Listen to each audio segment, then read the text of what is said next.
Chers amis, soyons lucides. C'est pour cela que nous avons été à l'école. C'est pour apprendre la lucidité. Je n'ai rien contre Chiroma, mais je refuse de le suivre aveuglement, comme si j'ignorais son passé politique. La résistance en cours au Cameroun piétine depuis son départ du Cameroun. On sait aujourd'hui qu'il est en Gambie. J'entends des gens le comparer à De Gaulle ou encore à Adama Barrow. C'est méconnaître l'histoire. Commençons par De Gaulle. De Gaulle était un général d'armée qui, après s'être battu, s'est réfugié dans un pays allié en Angleterre pour organiser la résistance avec le soutien de ce pays allié. Chiroma n'est ni un militaire et ne compte sur aucune armée de résistance, sinon le peuple dans la rue. Son armée, c'est le peuple dans la rue.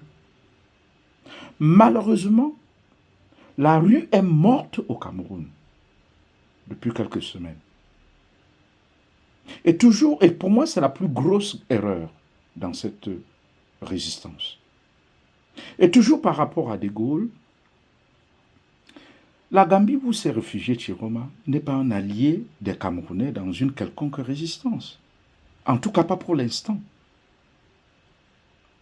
Deuxièmement, j'entends des gens comparer la situation du Cameroun à celle de la Gambie en 2016. C'est une autre grosse erreur. L'environnement n'est pas le même. Yaya Jammeh avait d'abord reconnu sa défaite avant de changer d'avis. Ce que Biya n'a jamais fait et ce qu'il ne fera jamais. Deuxièmement, Adama Barrow avait le soutien de la communauté internationale, surtout de la CEDEAO et plus précisément du Sénégal, qui menaçait d'intervenir militairement pour déloger Yaya Jammeh. Chiroma n'a ni le soutien de la CEAC ou de la CEMAC, ni d'aucune organisation régionale, en tout cas pour l'instant. À cela, il faut ajouter ce que les Camerounais refusent d'affronter, la rue. Il faut ajouter que les Gambiens, surtout les opposants gambiens, sont morts en prison, persécutés et torturés, sont morts en prison. Et beaucoup de Gambiens, n'est-ce pas, sont morts dans la rue pour que Yaya Jammeh soit délogé du pouvoir et pour que Barrow s'installe. Et donc, croire que c'est seulement l'action diplomatique qui a installé Barrow au pouvoir, c'est une grosse méprise. La rue doit accompagner toute action diplomatique. Et je conclus en disant ceci, que si les Camerounais rêvent de faire tomber le régime Biya, ils doivent payer le prix de la rue. Même les révolutions les plus non violentes font des victimes. Comment Gandhi est mort? Comment Martin Luther King est mort? Or, c'est les deux grands papes de la résistance non violente. Ils sont morts violemment.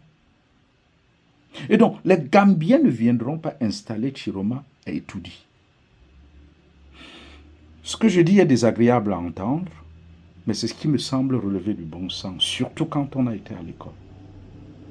Multiplier les villes mortes, je ne suis pas contre, c'est vouloir couper un baobab avec un couteau.